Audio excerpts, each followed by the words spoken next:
so now you're, coming down in a parachute, and again, you fight like you train. So we'd never actually been in a parachute, but they told us that you couldn't judge altitude over water very well. So you deploy your life raft, and when the life raft hits, which is on about a 20, 30-foot lanyard, then you release yourself from the coke fitting so that you can go into the water. So I remember then we had this great big Mae West around us, like Fat Man West, and I couldn't see down below, so I'm leaning forward against the straps, and the raft hit, so I popped the coke fittings where I released me from the parachute so I don't get tangled up in the parachute when I get in the water and drown.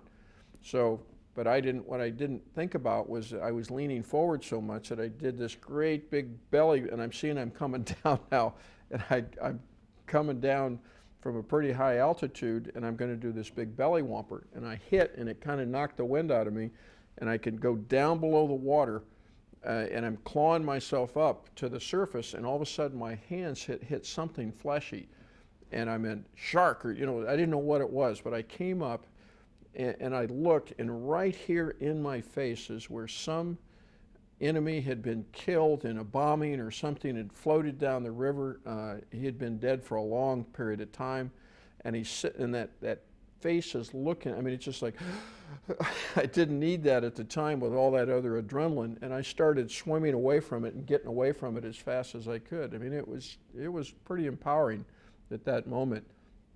And I kid Willie, I said, well, Willie, it scared me because it looked like Willie Driscoll. But it wasn't. Willie was further out to sea. But at the same time, I wanted to get out away as far as I could from the land. And I headed out toward where the mud had formed a line, swimming out there and pushing my raft. And then I actually got out of the raft and started towing it because it made me lower in the water so that the VC couldn't shoot at us. And then a helicopter came in, a helicopter, and matter of fact, on the wall here in the office, you'll see a picture. It's called OK One Wire. That one wire is the wire of a helicopter coming down to pick myself up. Another helicopter picked up Willie, and I used to make fun of helicopters, and not anymore. It was the prettiest airplane I ever saw. Those guys came in, risked their own lives, picked Willie and I up, and got us back to the USS Okinawa, where they had taken and they cleaned my pistols. They had got me a new flight suit. That's where the Marine invasion team was if we ever went in and launched Marines ashore. My back was injured, and then they took me over again from a helicopter, Willie and I, to the USS Constellation. I got back on board, and I cried like a baby. I mean, it was all that emotion just hit at once from the whole day. If you take fear, anger, hate, magnify it 1,000 times, that kind of emotion and that kind of a rush, and all of a sudden that realization just hit me. And I remember when I got on the ship, I mean, just being alive, being back on the ship with my fellow pilots and crew members, it was pretty tough.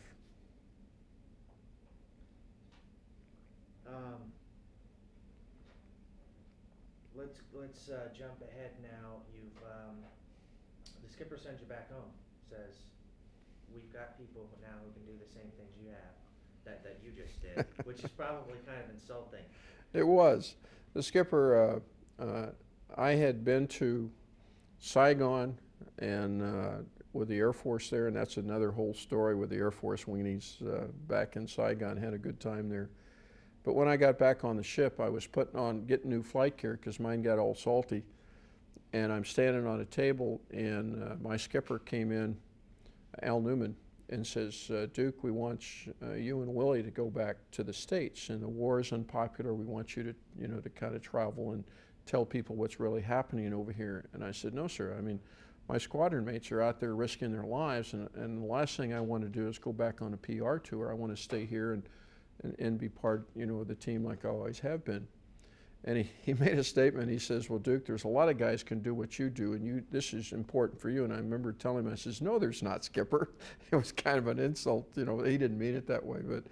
But Willie and I ended up coming back to the United States and traveling in 3 and 4 cities a day. And it got to be pretty tough doing that as well. But we came back and tried to get out the word and what different things had happened. At one of those meetings is where I actually sat down with an anti-war protest group, and I just said, listen, we have a difference of opinion, but I want to tell you what's going through my mind and through my heart and my soul at the time, and these other young men and women that are over there fighting don't want to be there, but what you're doing is hurting the morale and the things that are going there. I support your right to protest, but we would like your support in this instead of, protesting against us. And they said, oh, we're not protesting against you, Duke. We're protesting against the war itself. And we sat down and had a pretty good dialogue. Now let's. That miscellaneous dialogue out in the hall for some reason. Did you guys hear it? Yeah, I did hear a little bit. Did it come through strong? No, it didn't come through strong, but I heard it through the headphones. I think You can just step out that door and tell them to hold it down there if you want, because they may.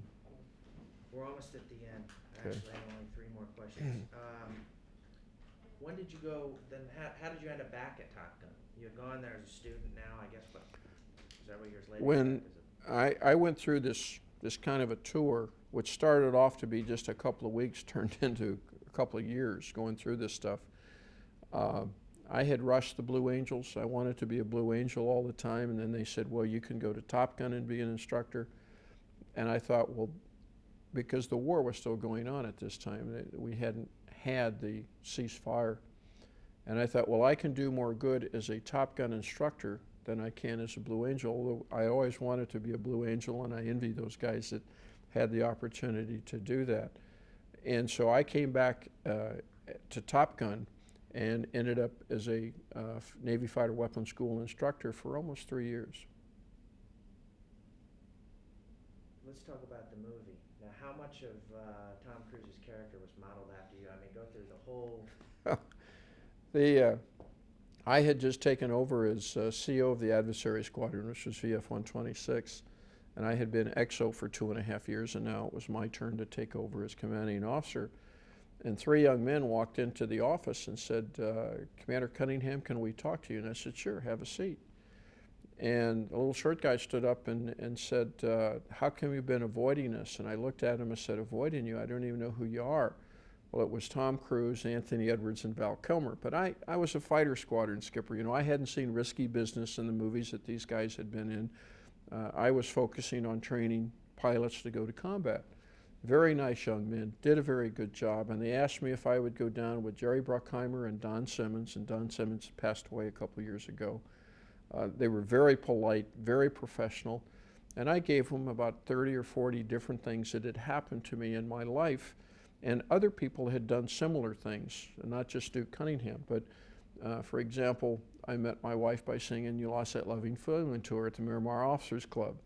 I had flown upside down on a Russian and communicated with him when he tried to fly me into the water.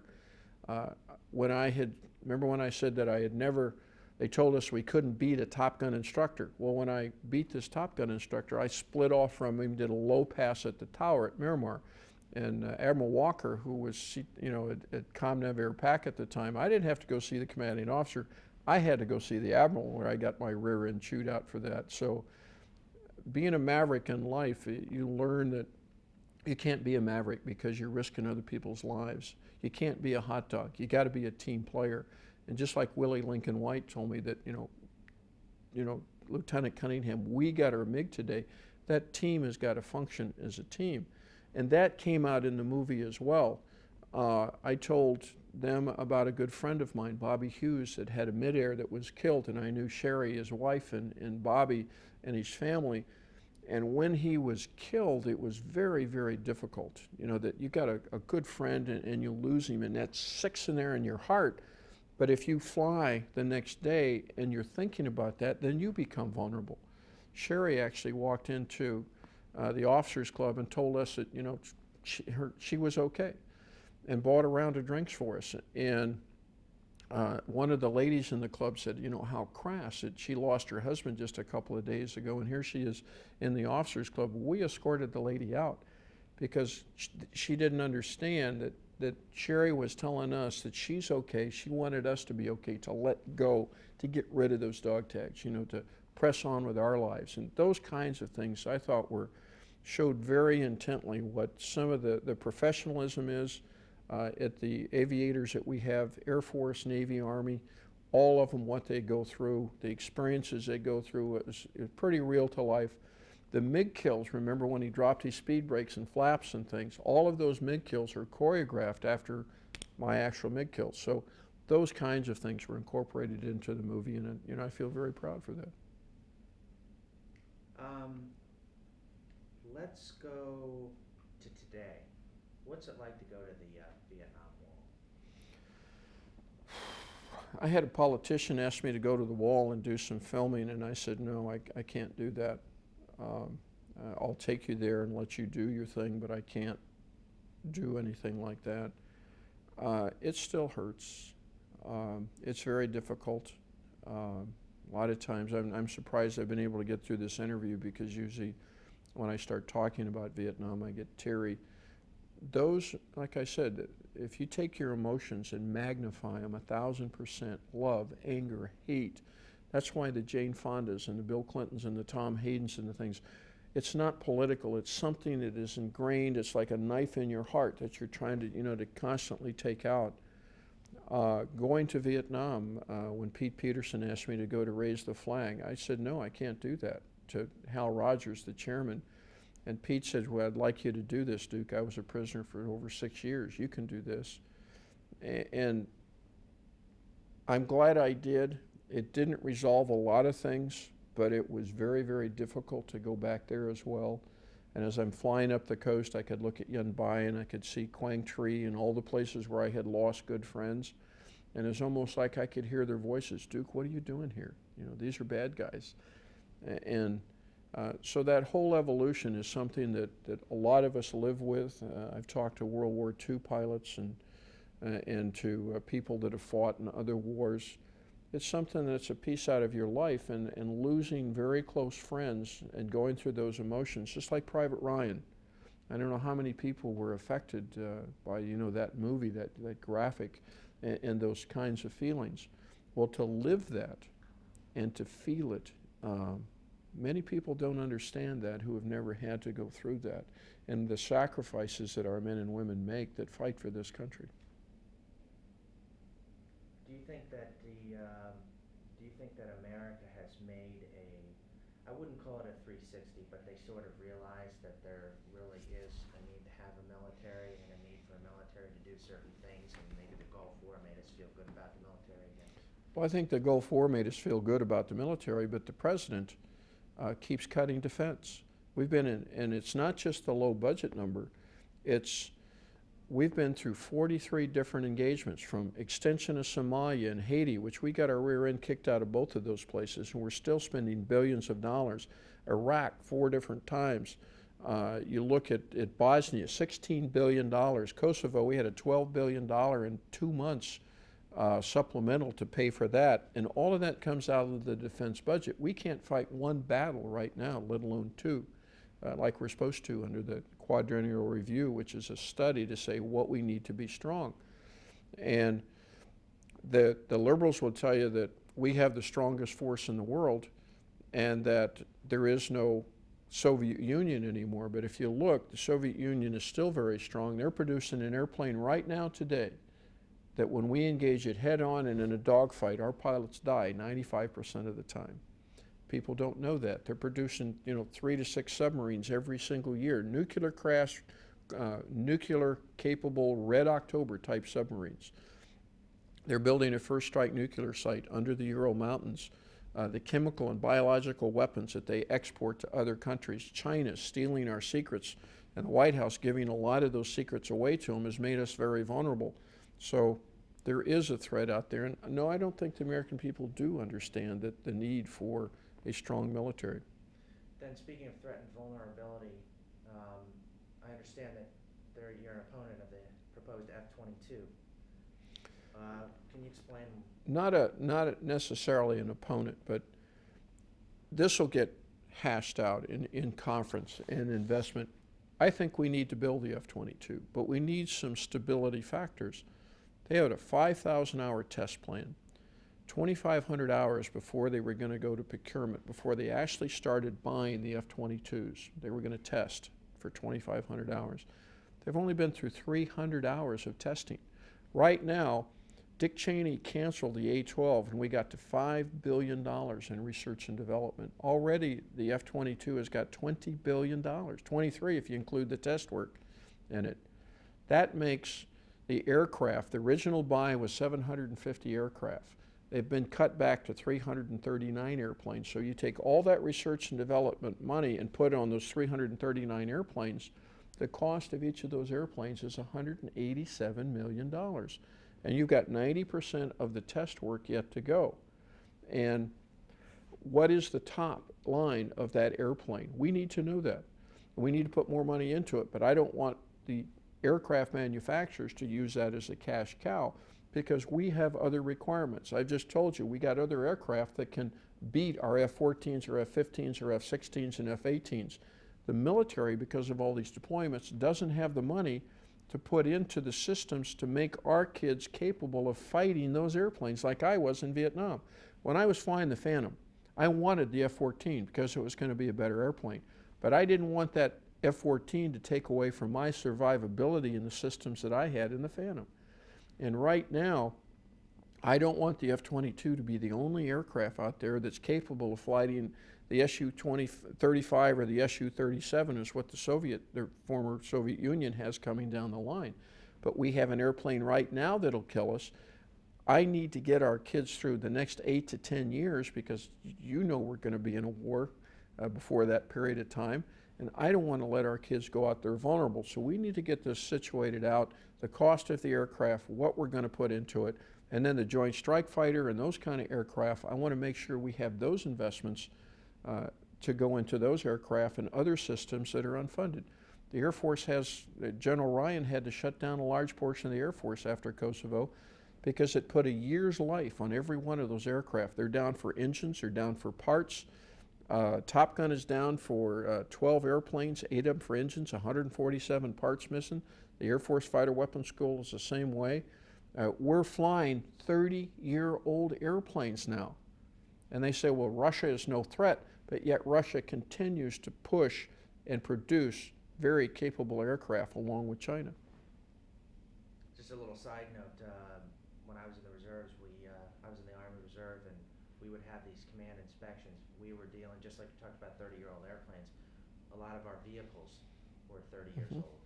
Or stuff from the Korean Think of the War, maintenance stuff like effort. that. And a lot of them were deadline, just like you talked about. But we'd line them all up like this was the strength of our force. But I saw it was a sham. It is a sham. And you're only keeping 23% of your enlisted, about 30% of your pilots. So think of the experience level of having to take one part off of another part, put it on, which doesn't last as long because it's used, and a very high performance aircraft or machine or tank. And now you got people that don't have the experience doing that, so that your quality goes down and the parts are, bad or whatever, and you end up killing people. That's why a lot of that 147 people we lost last year in airplanes, a lot of that is attributable directly to the lack of defense spending. Last question, and it has nothing to do with the military. I understand you're a prostate cancer survivor. Tell me about that. When you're coming down in a parachute and it's always the other guy that gets hit, the realization that it is you is almost overwhelming. That is not second to a doctor looking you in the eyes and saying, Gun Cunningham, you have prostate cancer. And the first is denial. It's got to be somebody else, the same thing. But then you start focusing and say, okay, what have I got to do, doc? First of all, the PSA and the medical research, I'm on Labor HHS committee also, we need to double medical research. We need to make sure that people do have health care coverage and that you get an annual physical every year. Dr. Christensen told me about a woman that had 4 lumps in her breast, all benign. She got a 5th. Soccer mom took her kids to soccer, delayed going to the doctor, and guess what? That was malignant. Mastectomy, chemo, may not even survive. So the message is get your annual physicals, whether it's cancer, whether it's children's diabetes, whether it's Alzheimer's or Parkinson's and those kinds of things, is to get in and see the doctor. Now, several of us, Bob Dole is the first person that I called when I had prostate cancer because I know he had gone through it. And the key is get the information out. Secondly, have a doctor that you trust and can give you the right examinations. They found mine. They did a prostate check, nothing. They did a sonogram, nothing. They did an MRI, nothing. They did all of those because the PSA, which checks for a prostate antigen, had elevated a little bit. So they went out and did a biopsy. Now, I'd rather get shot down over Hanoi again than get a shot. So you imagine when they're going to take a needle that long and do a biopsy in my prostate, I said no. Well, Dr. Christensen said, Duke, get in the car. We're going out to Bethesda. And in 2 of the core cells, I had a very low, non-aggressive cancer that I could have gone a long time with. And the second thing is that with the new research, they even have electrodes now that they can hook onto the nerves, so when the surgeon goes through, they can protect the nerves unless you've waited too long and the cancer spread where they have to take out bladder and urethra and those kind of things. But if you catch it early, they can, in 90% of the chance, save where you're not incontinent, where you have control of your urine, or you're not impotent. So you don't need Viagra and the different things that, for the remediation. Those things I'm very, very fortunate. God has been very good to me in my life. And what I need to do now, and Bob Dole is doing, and Chichi Rodriguez, and Norman Schwarzkopf, and people like that, are just trying to get the message out to the American people that health care is important. Get an annual checkup and an annual physical. Well, Liddy Dole says Viagra works, so that's all we need to know. That's fine. Well, that's all I have. It was an excellent interview. Thank you. Very much for your time. Thank you, sir. You bet. Very compelling. Thank you. Sure.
Kelly McGillis.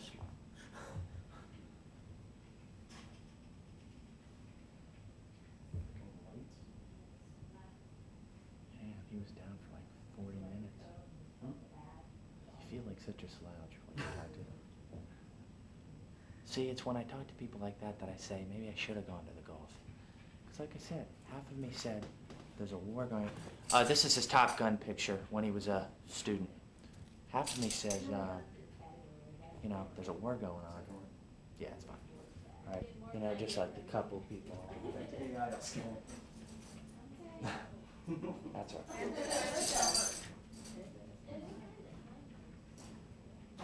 See, I didn't know a lot about shooting when I was doing American Investigator. And I realized that I did some things harder than they had to be. Yeah. The way I had graphics built and stuff sometimes. Well, I was always doing the graphics. Yeah, I know you were always doing the graphics. Boy, you really do have the run of the place, don't you, dog?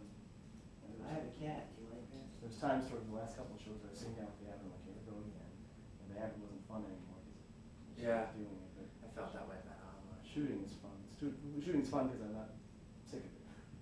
Towards the end, I was like, Alma isn't fun anymore. I dread this room. I dread going to the vending machine at 3 o'clock in the morning when I'm dead tired and I can barely stay awake and slamming down a Coke and eating a candy bar for the rush.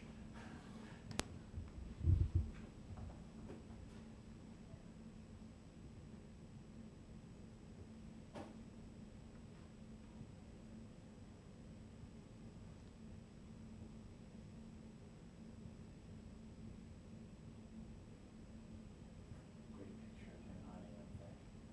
I have to get that one too.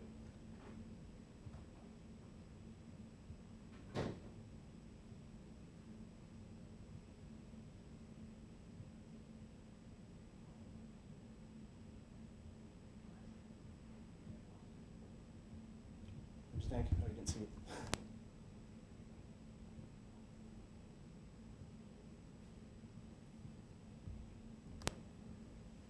Want to name it still?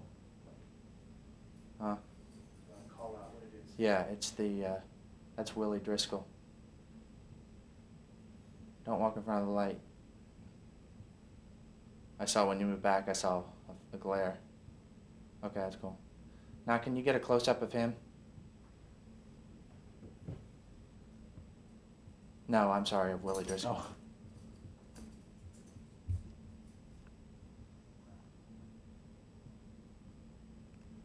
A little closer where you knock his head off a little. Yeah, one of those. I like those shots. They fill up the screen. Tilt down a little bit more. Hi. Hey, is that right? Yeah, that's perfect. Still rolling? Mm.